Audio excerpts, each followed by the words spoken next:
Welcome, welcome. It is March 5th. We are 242 days away from the election, and I'm really happy to be here this week. We got another great show for you. We'll get into the details in a minute, but this is the start of Money and Politics Month. We spent all of the last month talking about multi-party democracy and the necessity to break out of the two-party trap. And this month, we're going to talk about the fact that billionaires own both parties, and it is up to us in order to come up with a solution to that problem. These problems are not unrelated to each other, but we're going to focus on money and politics this month. I'm excited about that. I think there's a lot of good opportunity to have really good discussions there. And I think it ties to a lot of the reasons why things don't work so well right now. So how are you doing tonight, Owen?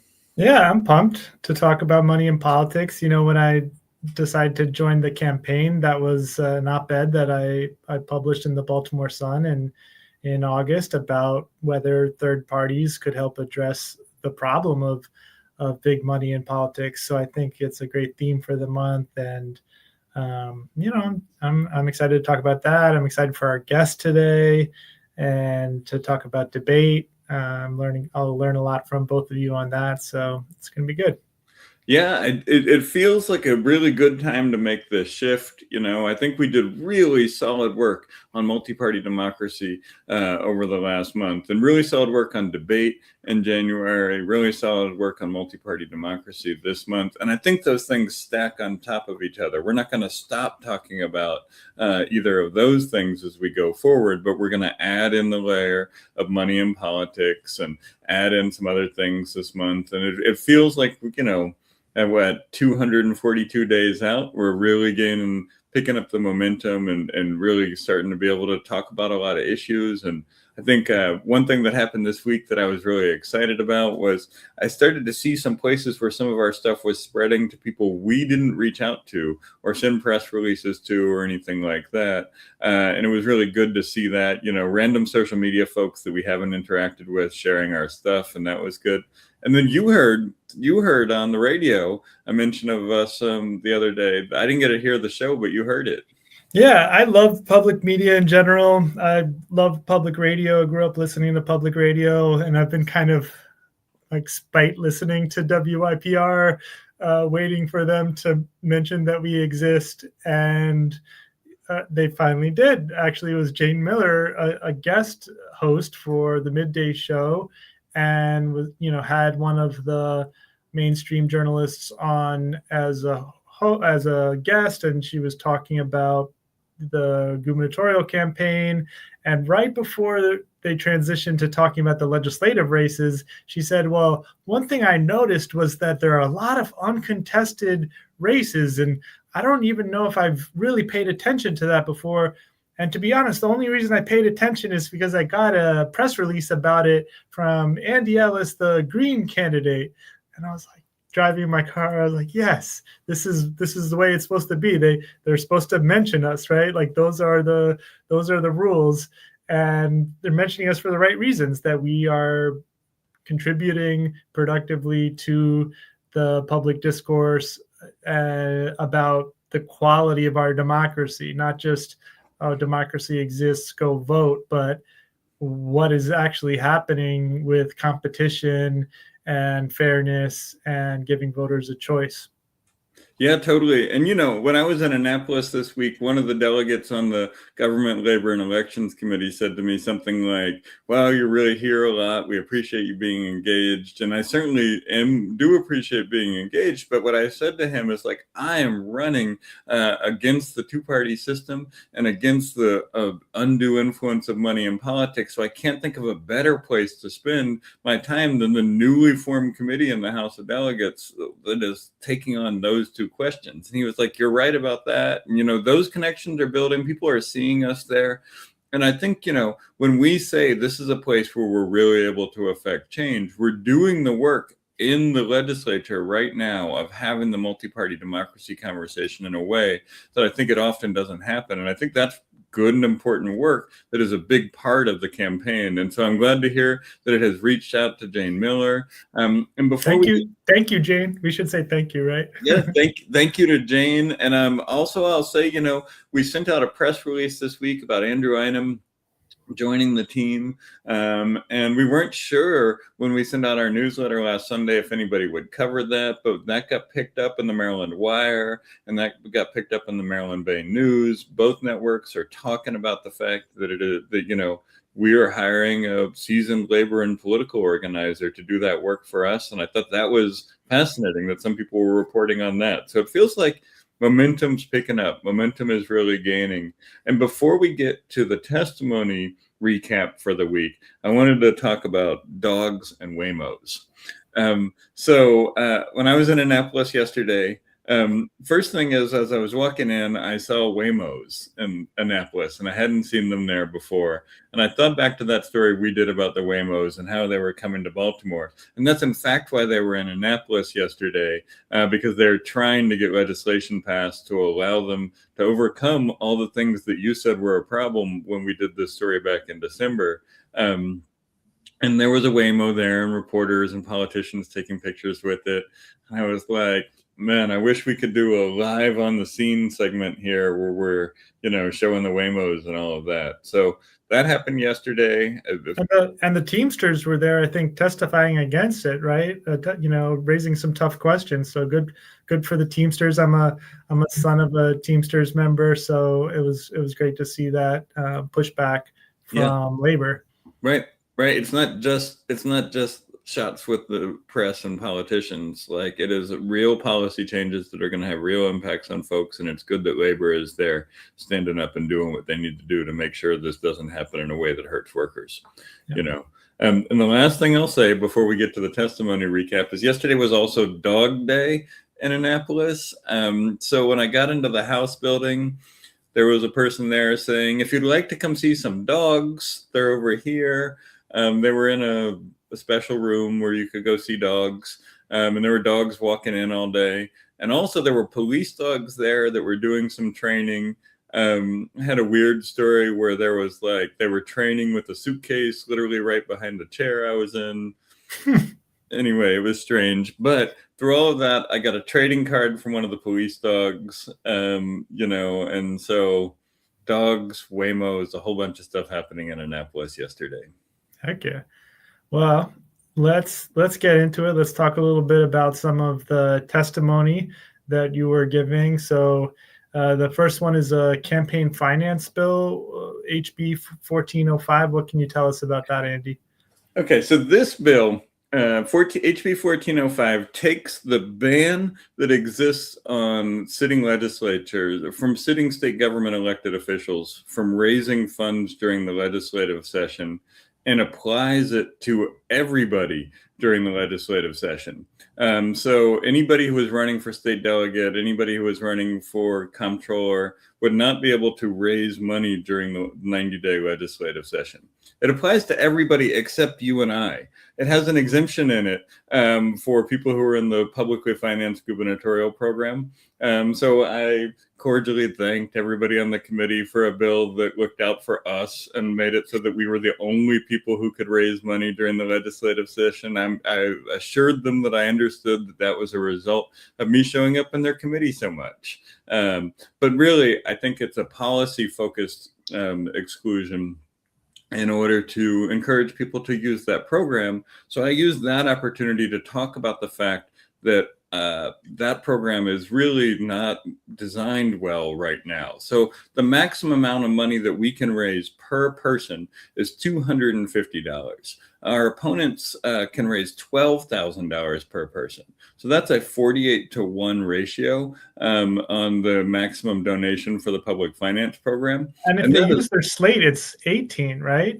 18, well, they can't use their slate to the way the campaign finance laws work. It's really 12. Right. It's a combination of 12 between them, but they can have unlimited transfers into the slate. So 12 is double the state that it is for a normal 6,000 would be a state delegate candidate. But because there is a governor and a lieutenant governor, they can take 12. We have to shut down our governor and lieutenant governor accounts, so we can only take 250. So it's a 48-to-1 discrepancy.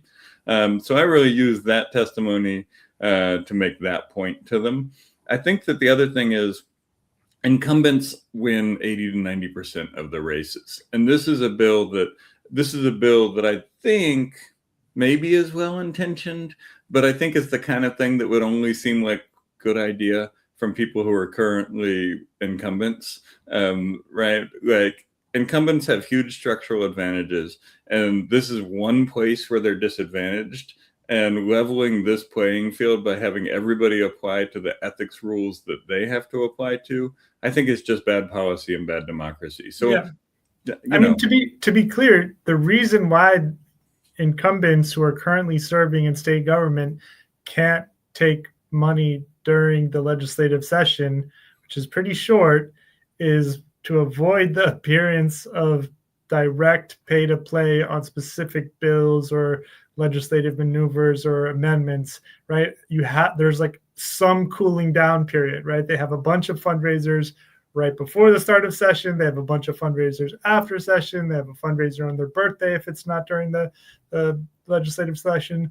But I mean, that same ethical standard doesn't apply to someone who's not in government. And look, one of the solutions that I offer for this is that they should just be able to raise money during session, right? Because it's like the amount of money they raise in the 30 days before session and the 30 days after session are still the lobbyists and the wealthy people paying for the outcomes they want. It's just not happening right away. And so, like, I just think that if this is a real problem and a real imbalance, it should be solved by opening them up to allow them to raise money during session. And what the other thing that I suggested is if we do that, then we should ask the State Board of Elections to allow real-time processing of donations so that you could see that somebody took $6,000 the week before they had a hearing and did something weird or something like that. You know, I don't think that this is a real problem. And I think it is a idea that only sitting legislators would think is a good idea. So, you know, that was the first bill we have opposed in that committee this year. And we had a little bit of fun with it and framing our opposition to it. Made some jokes. You can see the testimony. We'll share it in the show notes. But yeah, what? I said cheeky. We like it. Yeah, right. Yeah. So that's 1405. And the other one is 1403, and this is about direct democracy. Can you explain a little bit more, Andy? Wait, can we talk about 1378 first? We can, indeed. Yeah. Okay. 1378 is this bill that is modeled off of a charter amendment or a constitutional amendment that they tried to do in Montana. And what it does is it redefines the definition of a corporation as chartered in the state of Maryland to take away its ability to participate in political activity. So this is a theory that folks have started using in order to get around Citizens United, because we can't limit their actual donations if they're able to make donations. But what the Corporate Power Reset Act does is a flat ban on corporate election activity by making the Maryland charter of any corporation in Maryland that is chartered here, say that they can't participate in elections. And I think this is a really innovative approach to campaign finance reform that does not try to regulate their speech, but just defines out of existence their ability to make the kind of donations that Citizens United allowed. Yeah. And when I was reading about the Montana initiative, it said also that out of corporations that are chartered in other states aren't allowed to have unfair advantages over corporations chartered in the state. And so even though it's only regulating directly the corporations that are chartered in state, by, it also extends indirectly to all corporations, right? Yeah. And I mean, I think this is a really interesting one to watch. I think our friends in labor and I think some of our friends in lobbying organizations probably oppose this one because it takes their ability to participate in elections away too. And I think as we have the debate about campaign finance reform with those organizations who use the current system, there's real concerns to be listened to on this piece. But I think this is an innovative approach to the way that we do campaign finance reform, and there's other states doing it. And I think it has a lot of opportunity that hasn't existed absent this legal theory and absent this legislative strategy. Very good. And now can we talk about 1403? Yes, of course. So 1403 is a bill that was sponsored by 2 Republicans this time. It is a citizen initiative, a bill that would allow Maryland voters to use petitions in order to put constitutional amendments on the ballot.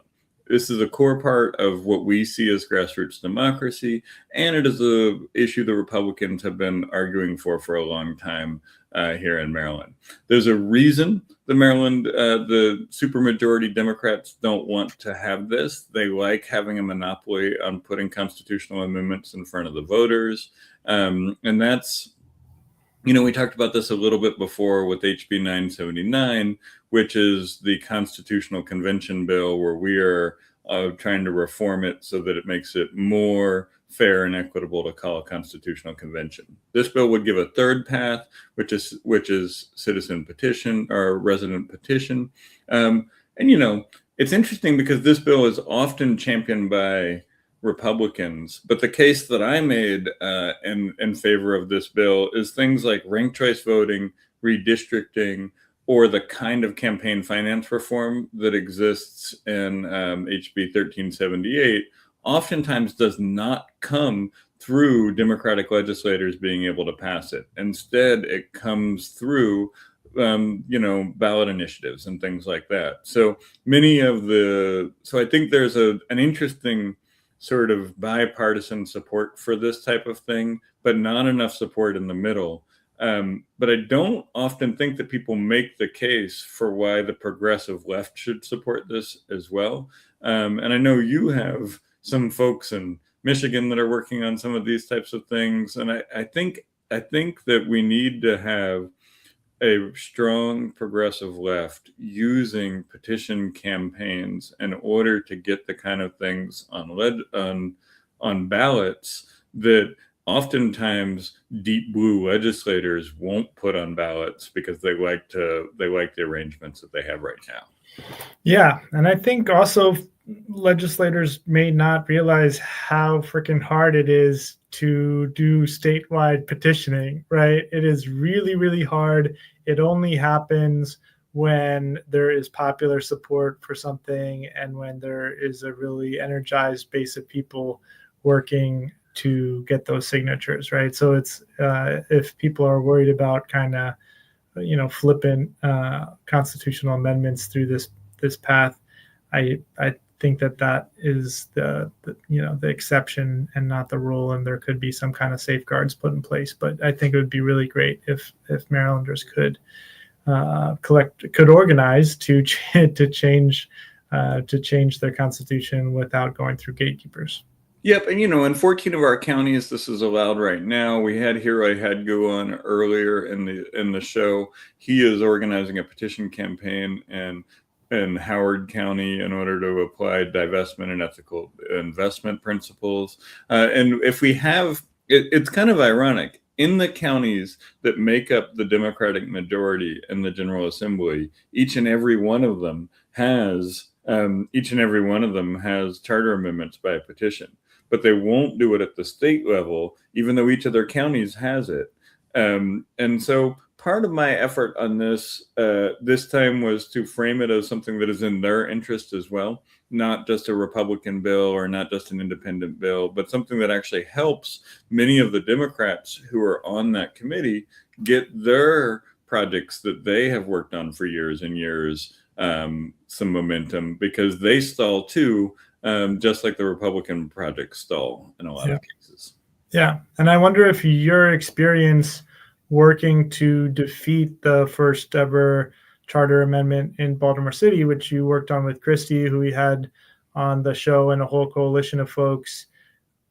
Kind of, I wonder if some legislators are afraid that anything that gets on there is going to pass and that sort of thing. So I wonder if you're kind of uniquely positioned to say, actually, no, we can stop these, even if they're backed by, millionaires and billionaires. And that is a really interesting point, and I'll end on this, and then we'll switch to the next topic. But part of the reason that Davon Love, who we'll have on in a couple of weeks from Leaders of a Beautiful Struggle, and I decided to try to defeat Question H was because we had a conversation with my delegate, Kaylin Young, while we were trying to talk about petition reform back in 2024. And Delegate Young said, you got to convince these folks that you can beat something bad that gets on the ballot. And so we had a conversation that day after we had the conversation with Delegate Young, and realized we had to go beat David Smith on this ballot initiative. So I think you're very right on that all of these things weave together toward a long-term strategy that can help us build grassroots democracy and can help us build multi-party democracy in Maryland. And the consistent work over time will eventually pay off. It may not pay off this year. Stuff moves really slow. The legislature's designed to move stuff really slow. We've got a 19th century farmers calendar. We can talk about that at some other point.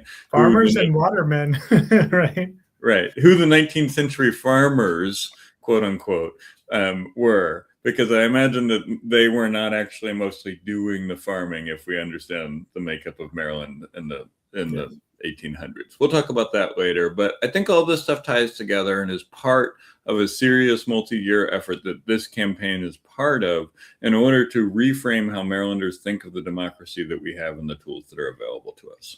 Right. And all of it is related in part through political education. So that could be our segue to talking about our education platform plank, which we are getting ready to release. And I'll just say that, sometimes you work on a piece of policy and it comes out pretty quickly. It's weeks. This has been a months-long labor of love. We've been working on it at least since October. And I think that really represents how important education is to us. We are, I'm a current educator. You've been an educator for many years. And I think, we want to get this right. And we want to get a lot of input on it. And we want to make sure we are representing our values and what's possible in the K-12 or pre-K through 12 education policy sphere. Yeah, totally. And, I think it was really useful to be able to participate in the Baltimore Teachers Union endorsement process. They had a great questionnaire that helped us to align where I think our values align pretty decently with the Baltimore Teachers Union. But I think their questionnaire helped us to understand the policy issues that were important to them. So that step that goes from values to solutions, I think was really shaped by getting to participate in their endorsement process. And I think in part, a lot of what we have coming out on the platform next week is stuff that they're working on in Annapolis right now, happening this week and happening next week and things like that. They had a big rally in Annapolis this Monday where they brought a bunch of people down to fight for education, to defend the funding of the blueprint for education, to argue some other key things. And so the value of getting to participate in their endorsement process shaped the policy platform for education that we're going to be releasing in the next week or so. Right on. So should we get into some of the specifics then about the pieces of this platform? Yeah. So I think the first thing that I want to talk about, that we're going to talk about, is a constructive alternative to the direction that the Blueprint for Maryland's Future is currently taking. The Blueprint for Maryland's Future is this, decades-long billion-dollar investment in public education. And the original promise, I think, there are several pillars to it, and we'll do a whole show about education in the future. But I think the original promise boiled down to the kind of funding that we needed to transform our public education system, and the freedom of teachers, educators, school workers, and school communities to innovate in a way that they saw fit in order to serve their community. Those were the two promises originally. And for the first 5 years, the funding for the Blueprint came out of a special dedicated fund, and it was not subject to the political battles over budgets that occur right now. What is happening right now is we're at the 5-year point. And last year, Governor Moore tried to slow down, to cut back some of the funding for it. And he tried to cut back one of the key teacher-led transformation and school-led transformation pieces, which was the collaborative time, where teachers could have out-of-classroom time in order to work on what a transformed vision of the school looked like, to work on broader community programs, to work on new things to empower students and school communities.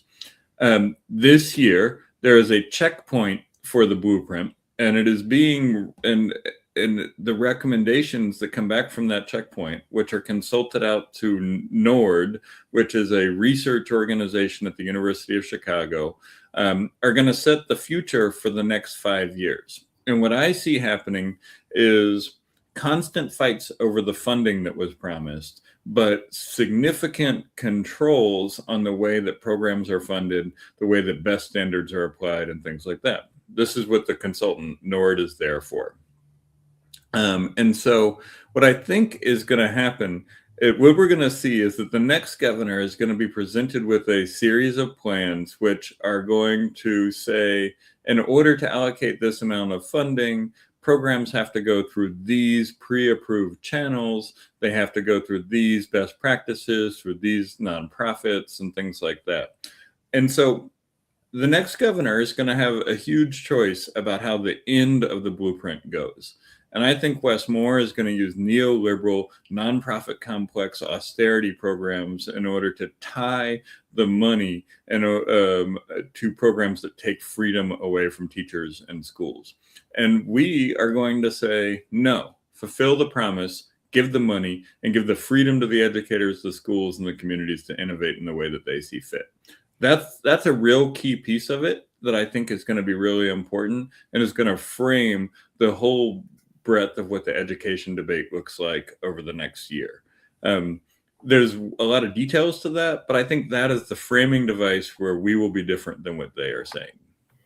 Yeah, I mean, as a teacher, I can tell you that planning time is so important, especially for newer teachers who, are often not staying in schools for a long time, right? Because they don't have that time to collaborate with experienced and talented teachers who can kind of show them around and show them how to do it, and vice versa. More experienced teachers who are burning out don't have as much time to sit and collaborate with young, energetic teachers who are just entering the field. So I think it really speaks to this being about using education policy for top-down control.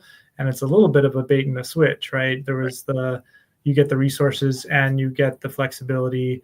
Oh, just kidding. We're going to do education policy the same way Democrats have always, have done education policy for decades, which is use it as a means for enhancing the control of the, state board of education or the superintendent who are appointed by the governor.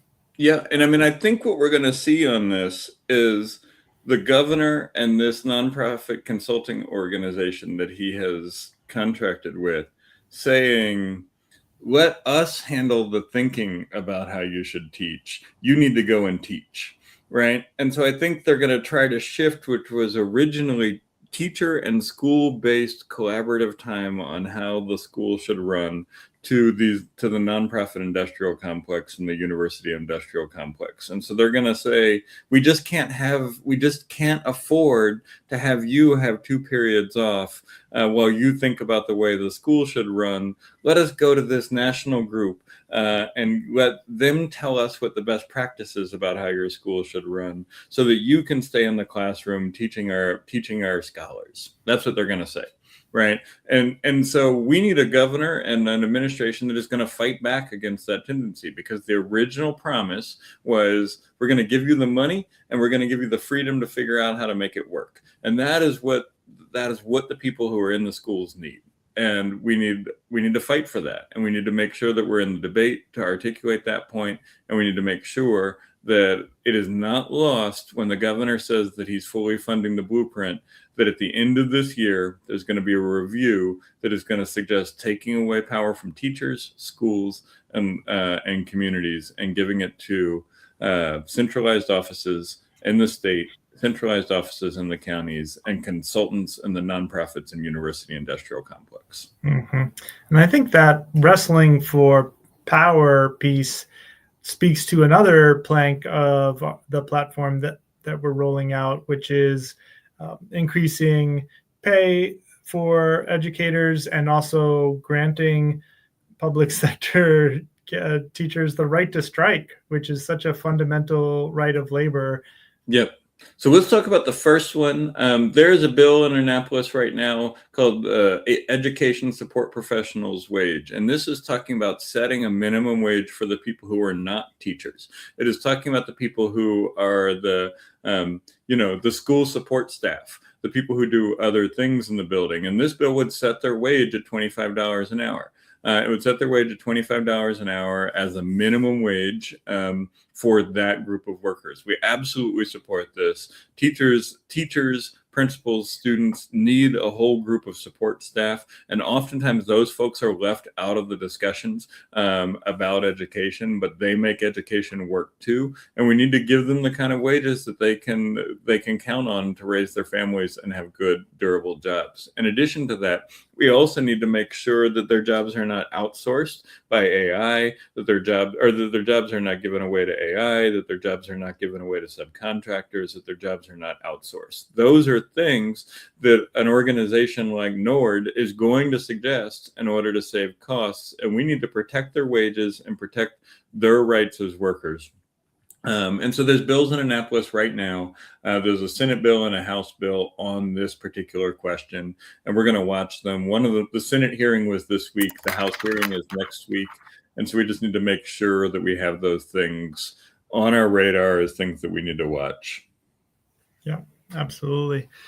And then the right to strike. Yeah, let's talk about the right to strike. That sounds pretty fundamental.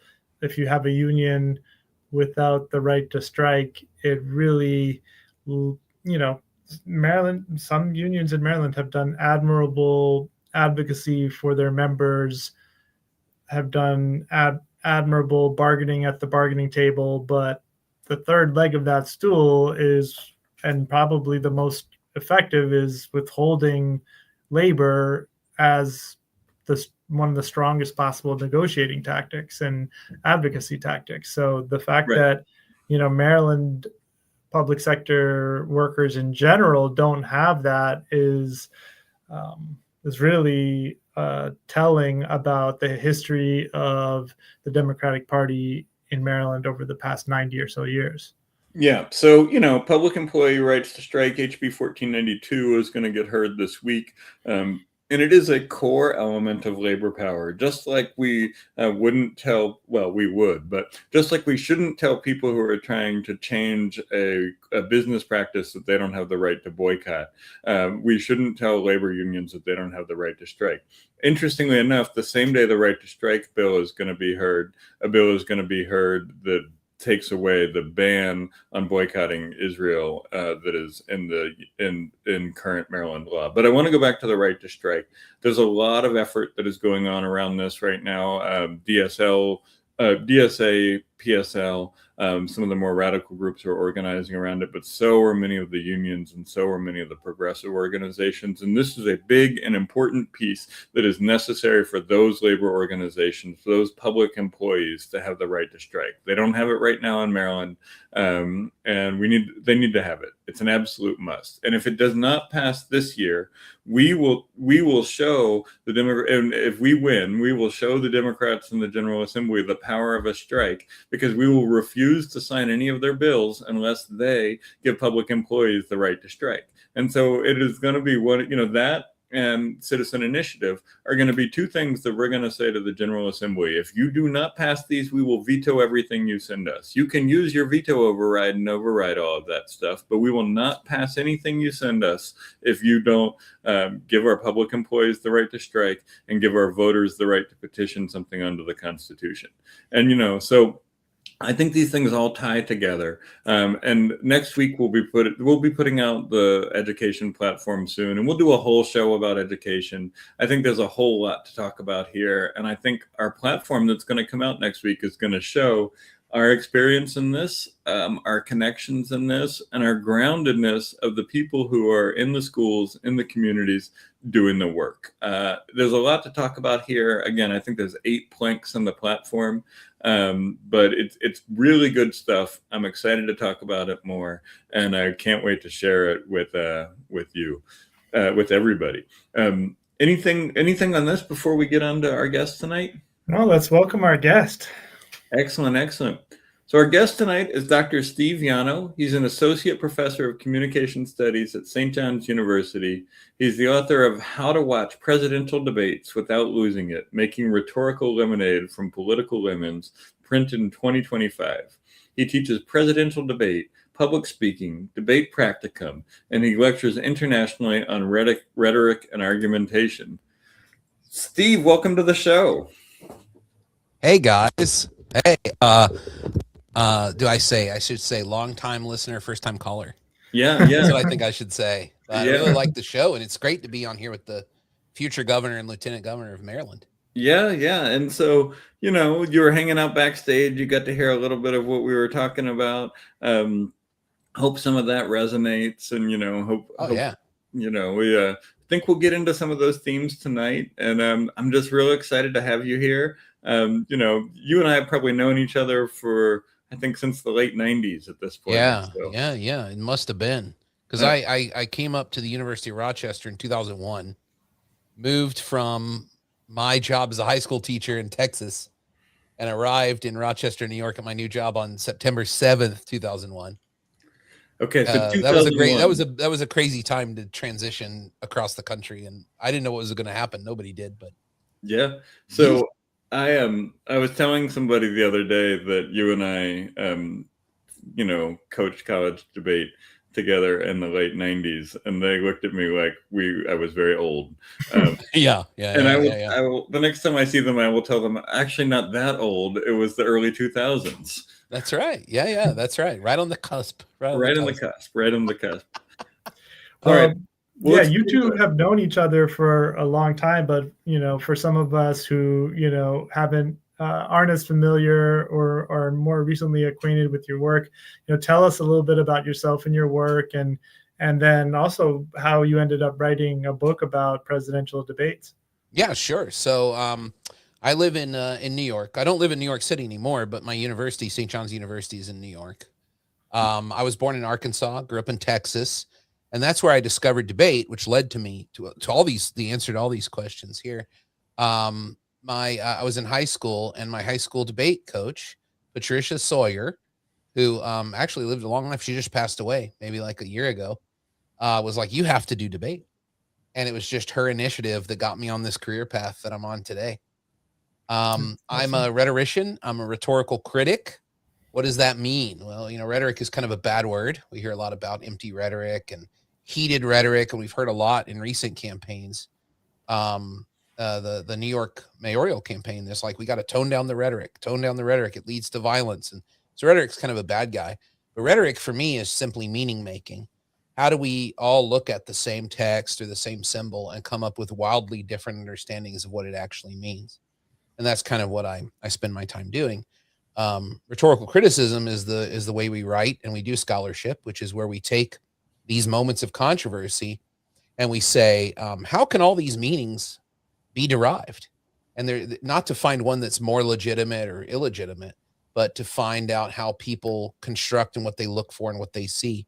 So we're really kind of like, unlike other scholars who are like trying to whittle down and narrow and clarify, we're actually trying to kick up a lot more dust and dirt to kind of see what it looks like in the sunbeams. Very cool. Yeah. So I studied at Texas A&M University, Syracuse University, and University of Pittsburgh, where I did my PhD. And I guess my work has been mostly about debate. So the presidential debates have always been a kind of a annoying, kind of a frustrating thing. They're the most watched debates in the world, and they're probably the lowest quality debates that you could possibly create. I don't even know if you could script them that bad. You watch the West Wing debate, it's much better than any actual presidential debate, right? So Aaron Sorkin can script it much better than the reality. I wanted to write a book, and I'd read all the, there's a large number of books about presidential debate. Probably the most well-researched one is Sidney Krause's book, Televised Presidential Debates in Public Policy.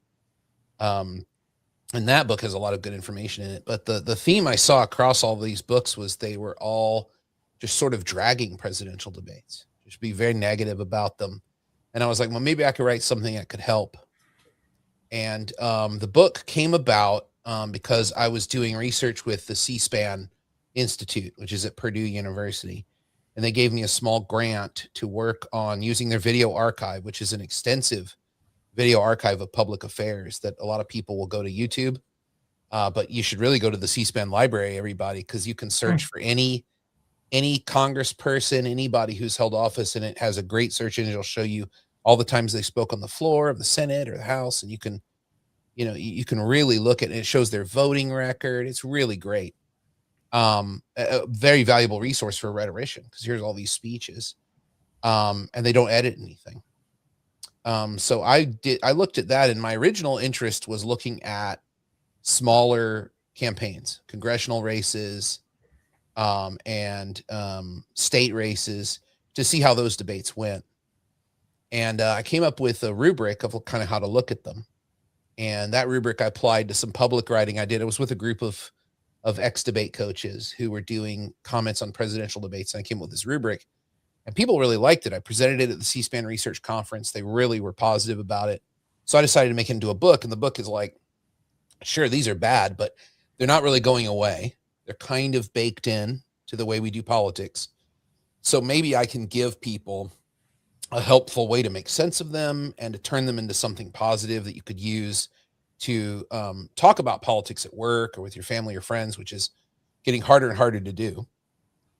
This might be a way to break the ice or put out the fire, whatever your metaphor is, of saying, well, there are these 4 things that candidates do in a debate. I saw them do really well on this one, and that resonates with me because of my experience or my values. And that gives you a way to kind of talk about yourself and why you support a candidate because of something they said in a debate. And so that's what had me write the book. But there's a lot, George Farrar wrote a great book called No Debate, which is just the most savage takedown of the presidential debate. So there's corporate, horrible, like they're ruining democracy. Would be better off if they never happened. So there's a lot of enemies out there for the presidential debates.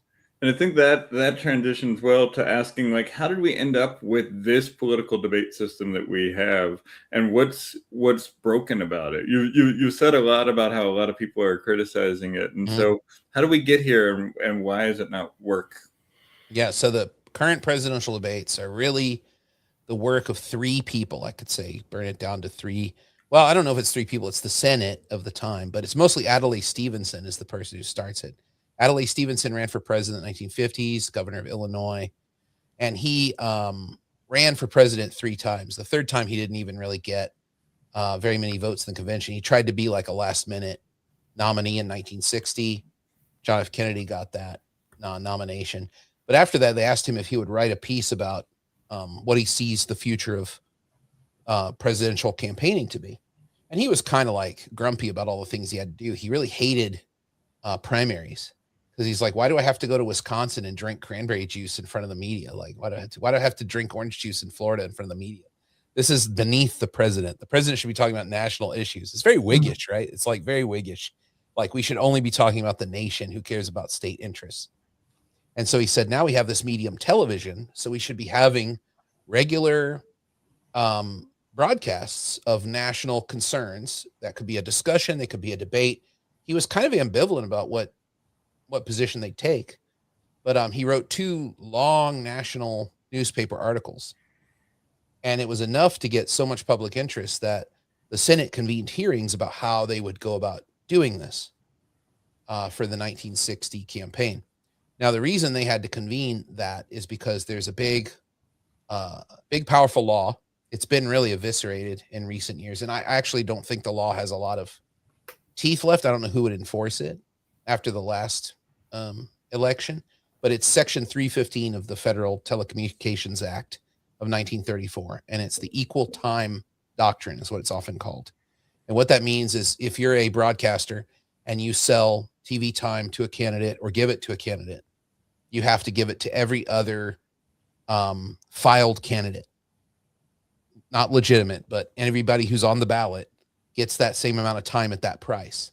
So very famously, I think Jack Parr had to give 5 or 6 minutes of his show or 10 minutes of his show to some crazy candidate who rode a unicycle and juggled silks. And Jack Parr was mad about it and spoke on the air about how it was a stupid law and he shouldn't have to do this, but NBC had given this time away and da-da-da. So it was something that was enforced at the time. So they had Stevenson testify at the hearings. They had, and the chairman of this was, I think his name is John Pastor, who's the famous Rhode Island senator who also heard Fred Rogers' testimony about PBS. So he's like famous for 2 big television changes there. But the president of NBC came in and said it would violate NBC's freedom of speech to force them to carry content they didn't want to carry, because they would have to suspend this law to make this possible to have Nixon and Kennedy do these debates. They decided to suspend it just for that campaign. We get the Kennedy-Nixon debates on television, and then they never took it up again. So the next time we have presidential debates is 1976. And the reason for that is because Jimmy Carter doesn't feel like he has national name recognition. And Gerald Ford is really, really doing poorly in the approval polls. So both of them thought they could benefit from doing televised debates. Now we have the problem with the law again, and Congress is not going to suspend it. So this guy named Newton Minow, who worked for Stevenson and was Kennedy's FCC chair in the Kennedy administration, thought that there was a good legal exemption here, which is if you're covering a bona fide news event, the law doesn't apply. So what if we get a third party to host the debates and then the media can just cover it? So they went to the League of Women Voters and said, would you host this debate?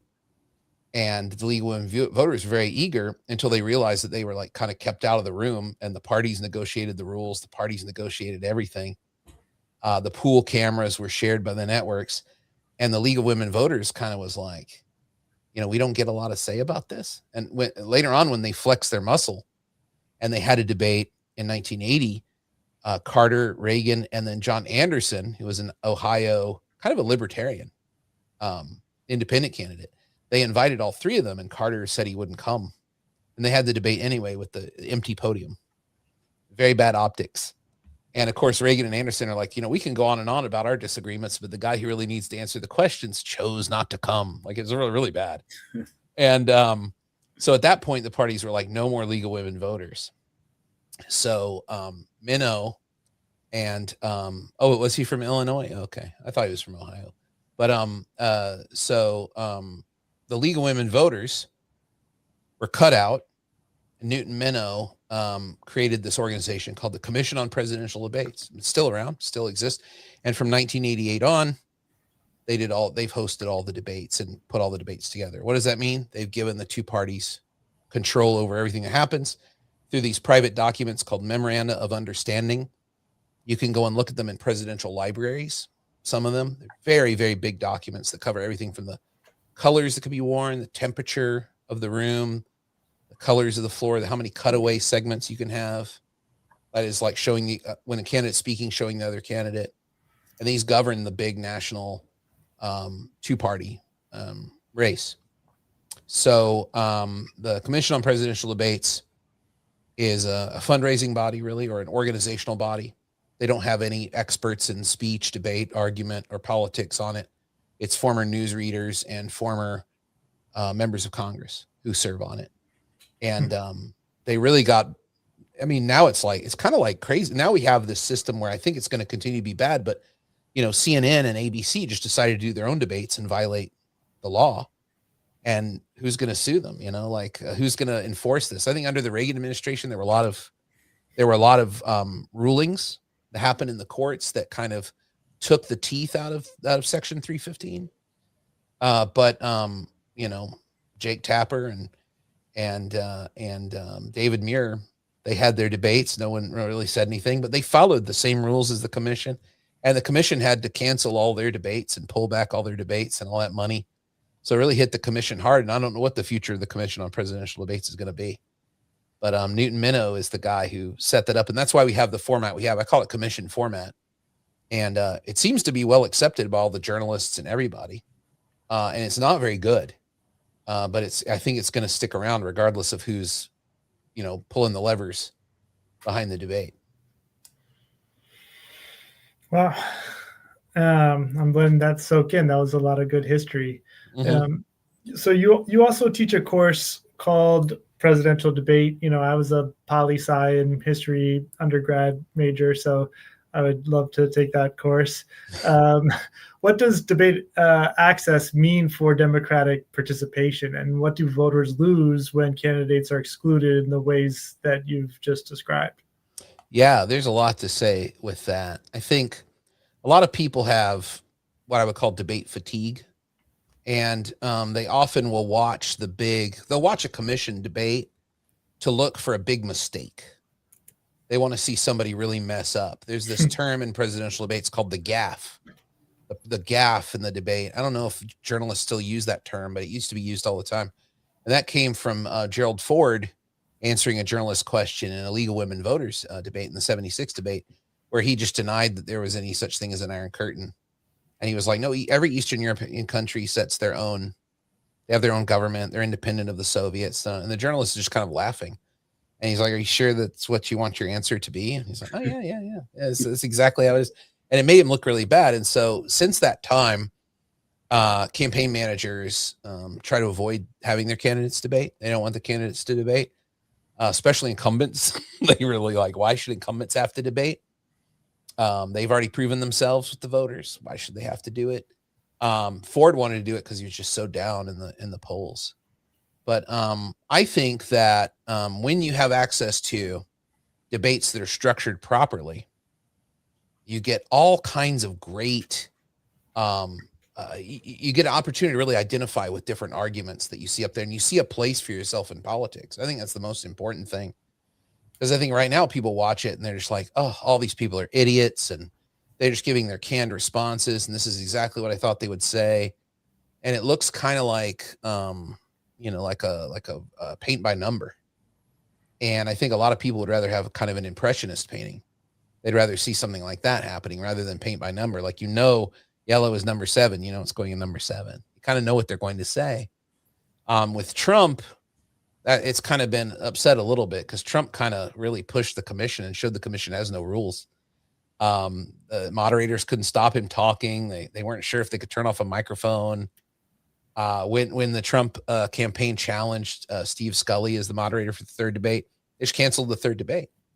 They didn't have a process. So it really showed the Commission on Presidential Debates as kind of this fake organization, just designed to let the parties have a debate and violate federal communications law. Really, I mean, I don't know if I could say it any plainer than that. But I think voters get a lot out of these debates. I just wish they were structured a little bit better. And there's all kinds of alternative ways they could be structured that I think candidates might prefer. Because the least presidential thing, or you guys are running for governor position, the least gubernatorial thing you could do is be expected to stand on a stage for 2 hours with no notes, no consultants, no aides, and answer 50 to 80 2-minute questions about anything from water pollution to education to gerrymandering to media law. Like, that's just not something that chief executives ever do. Right. Like, you you don't want your executive to not consult any facts, data, or people who are experts. Yeah, that's right. That's right. Right. Like, a good state executive or president would fill a room full of experts and be like, okay, brief me on this. You have like 8 minutes. Do it. Show me a deck. Let's go. And these people would come to the White House, or they come to the governor's mansion and brief the governor. Everybody would love to do that. Right. And that's why governors have staffs and like they hire experts to be experts at the things they're experts at. Yeah. Right. And that's a really fascinating point on this, that it is like emulating the worst kind of idea of what debate is. Right. Yeah. It's like you apply for a job as a teacher. It's like, okay, I want you to cook a 3-course meal. Yeah. And then we'll hire you as a teacher. But it's like there's no relationship, like zero relationship between those two things. Well, one of the things, I would love to have you come back on the podcast at some point and we can really dive into what these different formats would look like. Sure. Because I think there's really good discussion on that. But I want to pivot a little bit. As we mentioned at the beginning, we've known each other from our work with competitive debate for, since the early 2000s, not since the late 90s. I like that. I like that one better. Yeah. It does sound better. You're right. Early 2000s, right? Yeah. Earlier this century. That's right. At the dawn of the century, we were working. Not last century, right? That's right. No. But you've been involved in competitive debate for a long time. What did debate teach you, and what does it do for the students who you work with and students who get to participate in it? Yeah, for me, the number one thing was how to feel comfortable and that you belong in a library. That was the number one thing. I remember thinking it was like so great that I got my mom to take my debate partner and I and a couple of friends to the downtown Fort Worth library to research this great counterplan idea we had. And I remember I was like, oh, I can use this. I know how to use this because of my high school library that I spent so much time in from high school debate. And it just made me comfortable. I could ask librarians for help. I could use the finding aids. I think that's a great thing because public libraries are such a great resource. I think people are rediscovering that through ebooks, through the Libby and things like that, the free ebooks. That's really kind of the thing. But as a research source, it's so much better than Google. And you can find so many things you don't have to spend money on.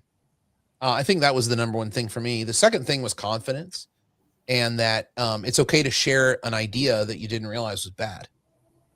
People don't have that today because we don't value debate education. People only are like, well, those are the facts. They don't share their opinion or their feeling because that's somehow bad.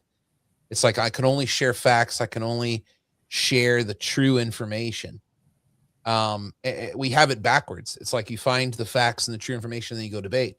But debate can really help us shape the gaps in that information. So many times in my class, we'll have a debate, and I always ask, how could this debate have been better? And the students say, I wish we had known this. I wish we knew this. And nobody knows. And that's such a great democratic moment of humility.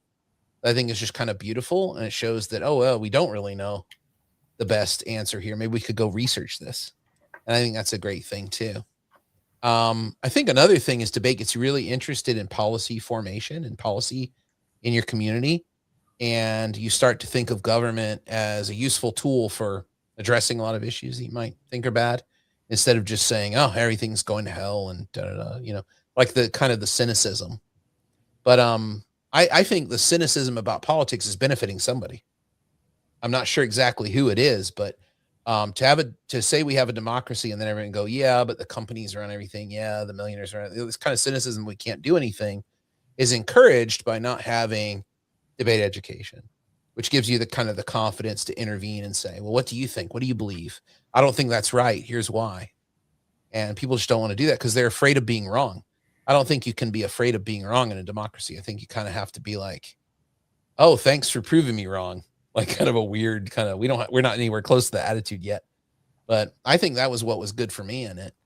And that's why I enjoy teaching it. And I think this was good for students too. They really kind of get into it because they see it's like they have so much more power than just, I just recite the facts. And if they don't believe the facts, they're just like, well, I don't know what's wrong with them. They didn't believe the facts. Or you just say the facts louder. Or you say the facts louder and swear at them. Or you call them an idiot and then say the facts again. This just doesn't work.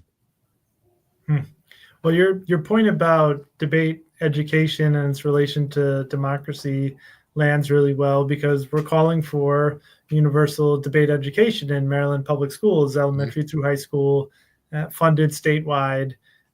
So, Andy founded the Baltimore Urban Debate League middle school program and coached at Towson.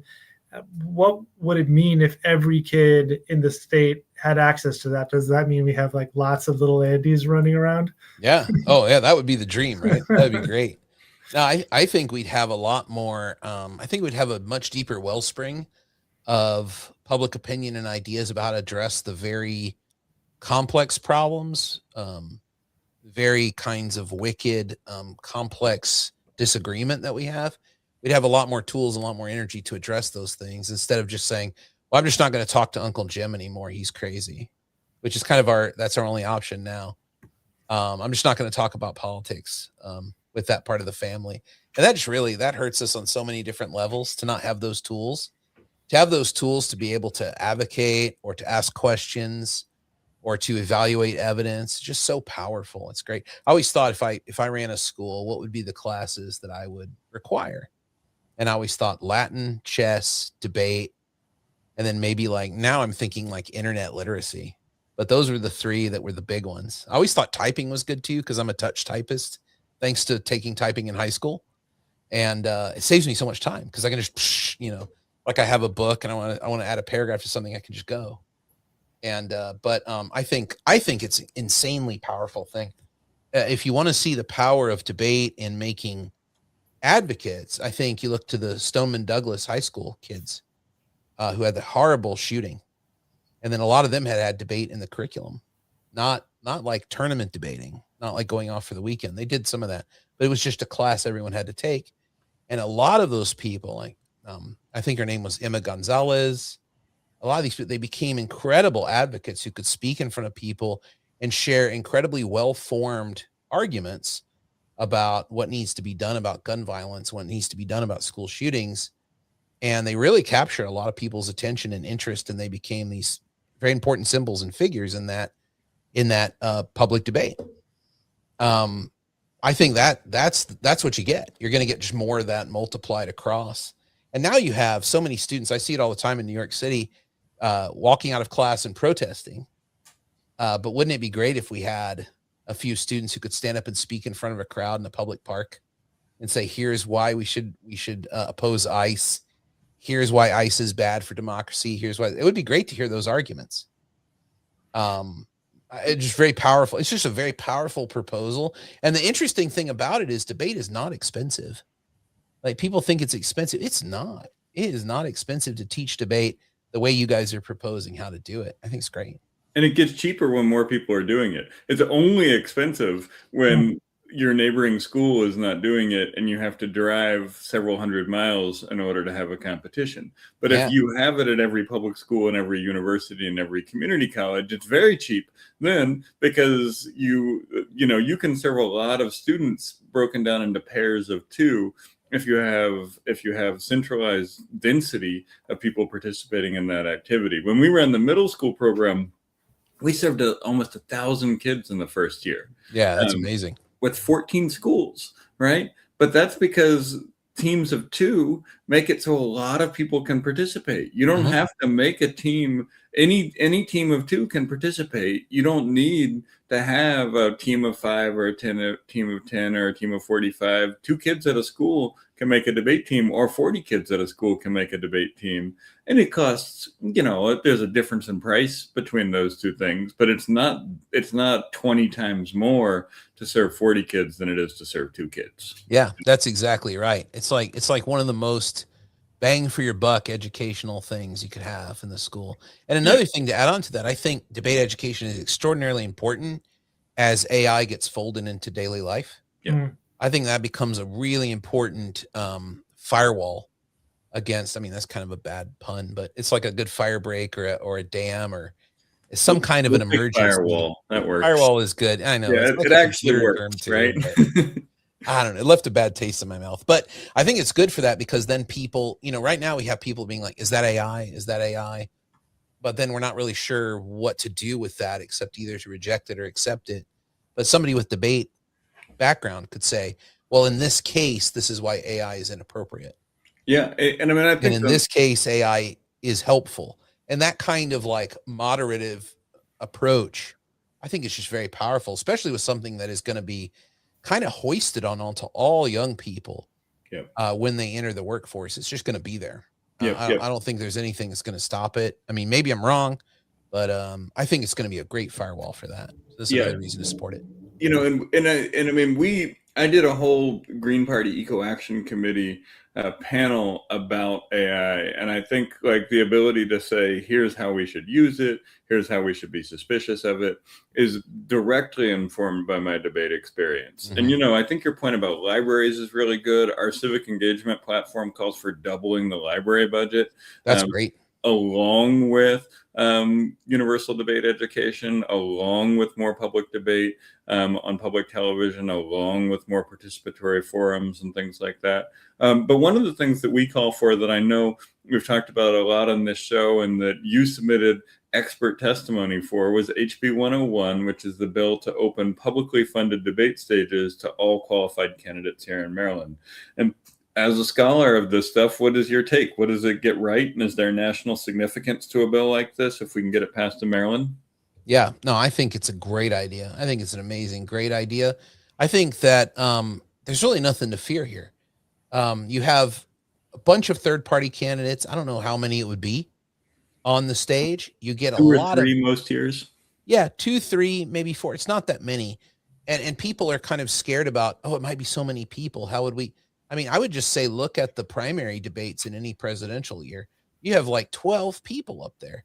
And I mean, journalists vary in their ability to control what happens. Like, raise your hand if, I mean, it's not the best metric, but they do at least have some method of controlling the discourse and giving people turn taking and things like that. I think it would be great, because I think what you'll get is pushback from third parties on the two major parties in ways that people would say, well, that's what I would say. So instead of just the boilerplate, I think a lot of people can predict, and they could go on like these online betting platforms and be like, I bet the Democrat says this, and win some money or whatever. And that's kind of the way we look at these debates now. But if you include third parties, you're going to get interesting pushback that actually, if you're a Democrat or Republican strategist, you would want, because it's going to show, it's going to be a moment for the candidate to articulate something in a new way and maybe pick up some votes that way. I don't know. I mean, it's advantageous for everyone. And I think that in this environment where the Commission on Presidential Debates is faltering, and in my opinion is probably done, and you have local media companies setting up debates and doing whatever they want, Maryland could really become a beacon. It could become a real model that a lot of national news might look to. Like, Maryland could kind of set up with this bill the way political debates happen across the country. It's not a far-fetched idea, because if the bill passes and they do it and it works, it looks good, why wouldn't another state do it? And then another and another, and pretty soon you have CNN doing it that way. I think that would be great. I think it would really benefit political discourse in the country in a huge, huge way. And Maryland could be the leader in that. So that's why I submitted the testimony, because I think it's important for the quality of democracy nationally, not just for Maryland, who is obviously going to benefit first, but for everybody. I just think it would be great, because, I mean, Jake Tapper and ABC and CNN, they set up debates that look exactly like the commission debate, even down to like a 15% poll, like this arbitrary number, which has always been an arbitrary number. The Commission on Presidential Debates has no research behind that. They just picked it because they knew Ross Perot couldn't get it, and they didn't want him in the 1996 debates. That's it. Yeah, and you know, here in Maryland, Maryland Public Television has a 10% threshold for statewide debates for the general election. Well, one of the arguments that we've been making on this bill is that the best third-party performance out since the Reconstruction in Maryland was 3.2% in 1895, and that was a prohibition candidate in 1895. Right. Yeah. So that's the best third party gubernatorial performance. There's one other person who's higher than that, and that was the sitting comptroller of Baltimore City, who had been elected to the largest city in the state, ran as an independent candidate in 1966. And he he didn't even get 10%. He got like 9.5% or 9.9%. So very close. But in the end, if the MPT rule, Maryland Public Television rule of 10% were applied across the history of governors' races, maybe one person would have ever been in one of their debates. And it's hard to argue, especially in an election like we had last year, where the Democrat beat the Republican by 32 points, and the Libertarian and the Green were closer to the Republican than the Republican was to the Democrat. It's hard to argue that the people of Maryland would not be benefited by hearing the perspectives of the other people on their ballot. And I think we're finding your arguments helpful in convincing legislators of this, and we're finding legislators open to this discussion. And I think the point you make about how Maryland can go first in this is a really important point. And, Davon Love and I are working together on this, and we are not making the case explicitly that Maryland went first on a lot of things that relate to debate, and that he and I were part of those things. But we do think it's an important part of the story. Maryland has a good history of doing solid debate work. And right there in Annapolis, the Naval Academy has had a strong team for years and years, but we've got Townsend and we've got other folks and things like that. And I think Maryland has a real opportunity to go first on this. The next 2 weeks are going to be big on it. So, if any push that we can make on it, we will definitely keep referencing your stuff, and we'll definitely have you come back so we can have more of this conversation about the way that this should be set up, because I think it's a fascinating topic, and I think we have a real opportunity to change the course of history on this. Yeah, no, I totally agree. And I think delegates who are listening or people are listening, you should talk to your delegates about it. Maryland's so safe. Republicans got nothing to lose. Democrats got nothing to lose. Why not experiment a little bit? Yeah. Only the voters benefit. The citizens benefit from hearing a lot of diverse voices. We can all agree on that. Yep. Totally. Well, let's shift gears a little bit here. And, when you submitted that testimony on the bill, and when Andy invited you on the show, I noticed that you were from St. John's, and, I grew up in New York, and my parents are still there. And so my mom, I guess, whatever algorithm is on her iPhone's news feed, she saw an article about St. John's and some, labor disputes going on right now. So, what's happening with labor and shared governance at St. John's, and, what are faculty dealing with right now? Yeah, so St. John's University is Catholic private institution. It's been in New York for a very long time. It's one of two universities founded by Bishop John Laughlin. Fordham's the other one, to help with the education of the children of immigrants. So it's been there a long time. It's been socially focused, all that. What's happening now, like for 58 years, we've had labor union, we've had collective bargaining, and we have a collective bargaining agreement. The current president of the university has claimed that negotiating with the union and the collective bargaining agreement is too difficult in this climate to fulfill the Christian mission of the university. And so he has basically said he's not going to recognize the union anymore and not going to recognize the collective bargaining agreement anymore. The administration is trying to set up their own faculty governance, including a faculty senate, which for some reason we never had. I don't know the history of that. We have a university senate, but it's really just death by PowerPoint is really what it is. I was like the elected to be the parliamentarian of it, but there's never any debate, so I never go. It's just a PowerPoint festival. I don't understand it, but it would be nice to have a faculty senate. But the other things are a faculty handbook and all these things to govern. It's unclear what it is that's going to replace collective bargaining with the union. The university has two unions, the Faculty Association, which is local, and we also have an AAUP chapter, American Association of University Professors. The opinion of the unions is that this move is not legal. It's not binding. It's just an attempt to push the union away. And, there's a lot of back and forth right now. It's still quite fresh. But I think that the position of the union is the collective bargaining agreement still governs everything. You can't just wish it away like that. There has to be a process. And I'm not sure where it goes from here, but the collective bargaining agreement, it's one faculty, everybody benefits. You get the voice of the faculty. Like, I don't know how you can have a university with fragmented faculty all negotiating their own contracts. But I can't imagine, I don't know what their alternative is that they have in mind. I guess maybe the alternative is no raises ever again. Maybe that's the alternative. And that's an easy negotiation. But I mean, without a union and without them listening to it, that could be the reality. I don't know what they're planning on doing. It's a weird move. It comes out of the blue from my point of view.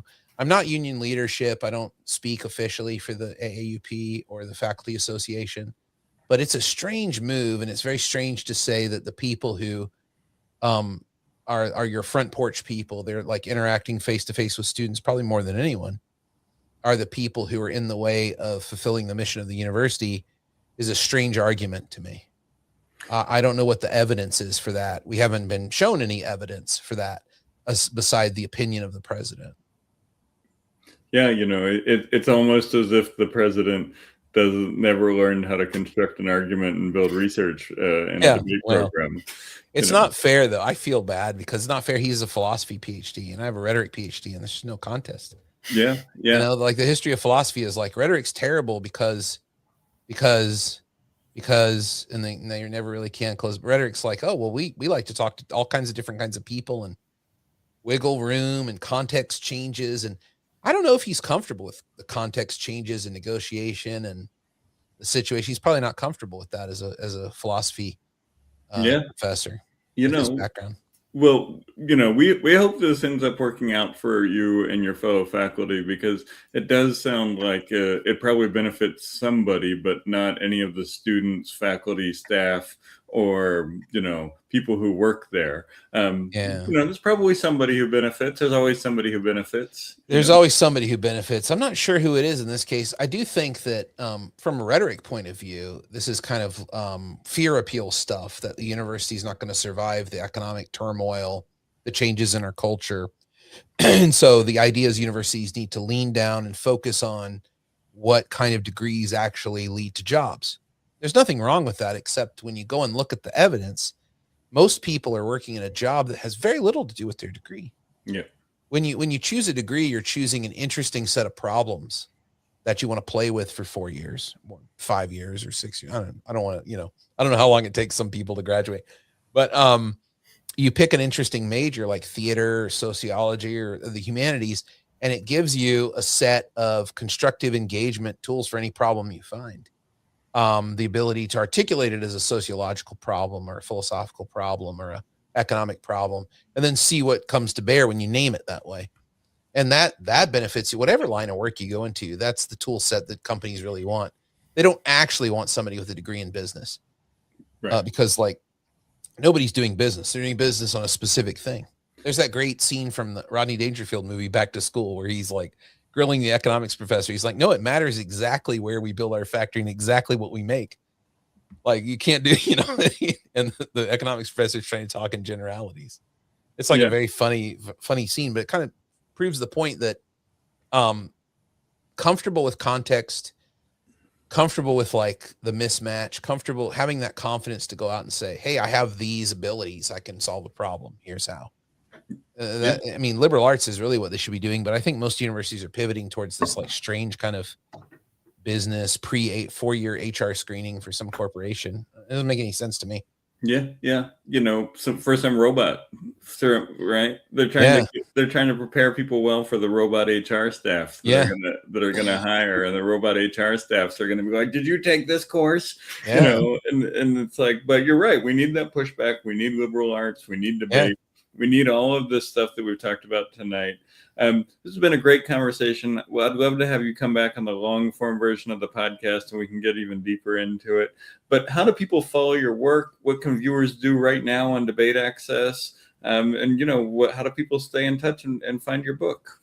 Yeah. Okay. So actually I can give you guys, I have a 20% off coupon that I can give you guys to put in the show notes. It's a QR code. You can snap it, get 20% off the book. That's great. That would be great. I have a YouTube channel. That's probably the best place to follow me.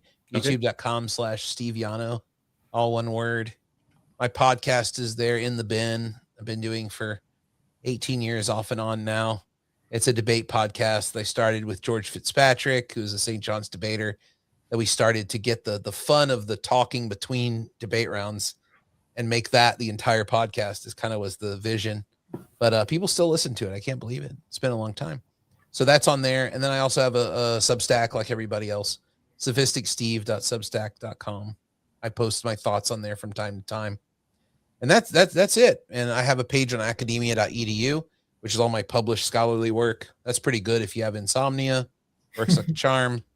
But I think for debate access, anybody who's in Maryland listening to this, I think, contact your delegate and say, I'd love to hear some different views in the debates. I think the debates are really important. And I think it would be great to have some third parties up there. When you look at European presidential debates, they have all these different parties. It makes the debates more engaging and more interesting. And if you are a committed Democrat or Republican, it makes you even more excited to defend your party. So I think it's great for everybody.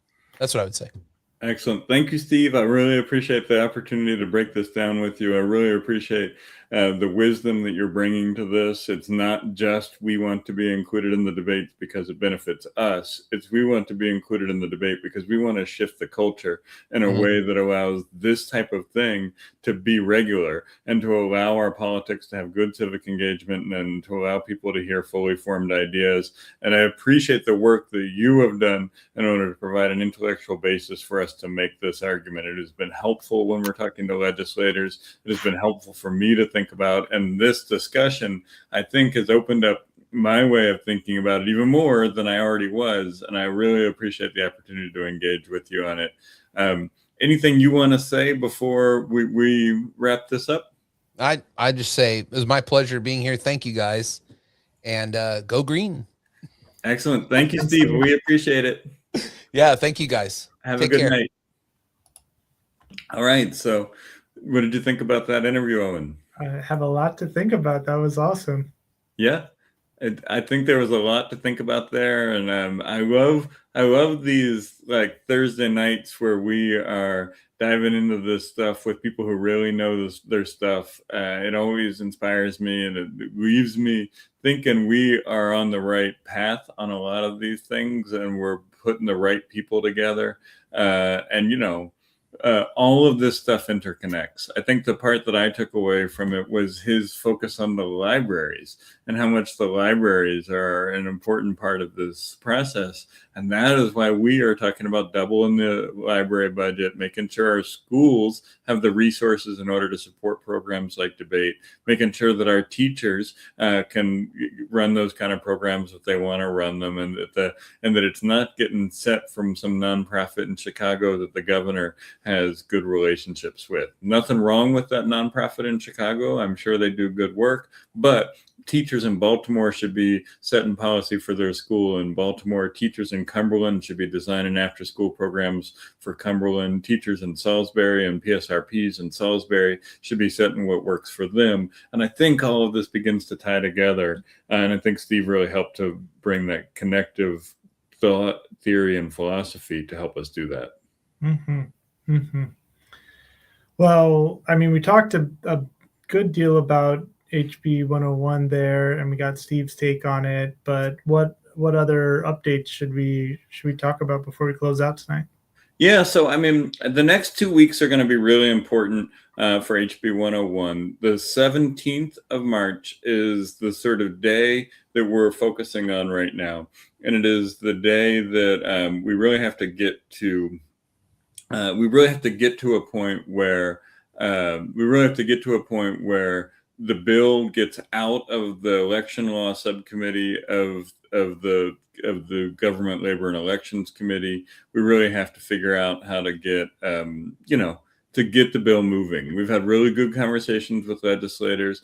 We want everybody to contact their legislator, especially if they're on that committee, and tell them to support this bill.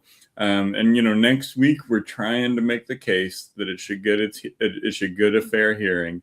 We think the votes might be there for it. We've been having really good conversations with folks, but next week is the week that we have to firm that up. Last week, we put in some solid amendments that narrow it to focus on public television instead of anybody who takes dollars from the state government. And we think those amendments line up really well with the constitutional argument that was made during the hearing. So we feel like we've got the arguments on our side. We feel like we got the data on our side. Now we're just fighting against the clock of the short 90-day legislative session and just trying to make sure that, you know, we get it to get a hearing, we get it moving, and we get some action on this. I think I'm not settling for we've had good conversations and the future is bright for this. I want it to pass this year so that we can be on the stage with the Republicans, Democrats, and other folks. But I do think the future is bright for this. I think they're hearing the argument, and I think there's a strong possibility that this reform is going to happen. The question is whether we can get it to happen this year, and that's where we need folks calling their legislator, letting them know that they support this. We'll put out the LBS action alert, Leaders of a Beautiful Struggle action alert, in the show notes, and just try to make that final push. 2 weeks. I think we can get it done. And if we get it done, it'll be really transformative to democracy and civic engagement in Maryland.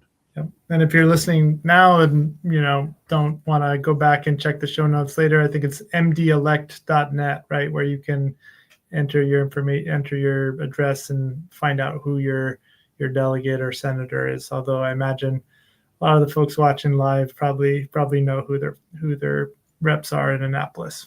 Yeah.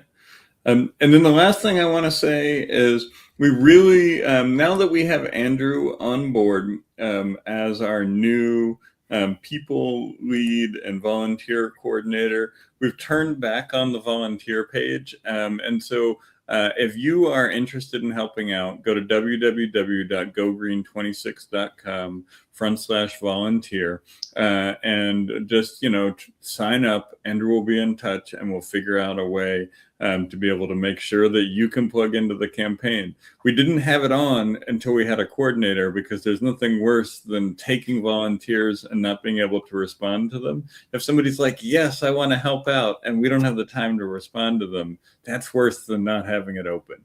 But now that we have a person in this dedicated role, please go there, fill it out, and Andrew will be in touch with you, and we'll figure out how together we can build the Maryland we deserve, fight back against the fact that billionaires own both of the parties, fight back against the two-party trap, and build something that really works for the people of the state, and do it together. And that's what having Andrew on board brings us. So, yes. Welcome, Andrew. Thank you, Andrew. And get in touch with Andrew because he's great to organize with. Yeah. And so, you know, we will send out the links in the show notes. Let me actually put the volunteer link in here right now. We will send out the link in the show notes and on the email. I don't have it up and ready. It is on the screen right there. And we'll also send out the LBS link for folks to be able to call their legislators and things like that. So if you don't see it in the show notes, get in touch and we'll make sure that you get it, and we'll make sure that it's there for folks. But yeah, those are actions that you can take right now, and we'd love to have folks do it. And so, Owen, and another great show. Anything you want to add before we go? No, let's keep it moving. Thank you for your support, everyone. We're getting into, you know, the spring where things are going to start warming up. We'll be doing more events, so come invite us if you have a good venue or there's an upcoming fair, festival, and we hope to see you soon. Yep, excellent. And together we'll build the Maryland that we all deserve, a Maryland that works for everyone, and a Maryland where our voices and votes carry the weight that we need them to carry so that we can make the change we need to have a stronger democracy, a stronger Maryland, and it works for all of us. So that's it for this week. Thank you very much. Have a good week, and we will see you next week.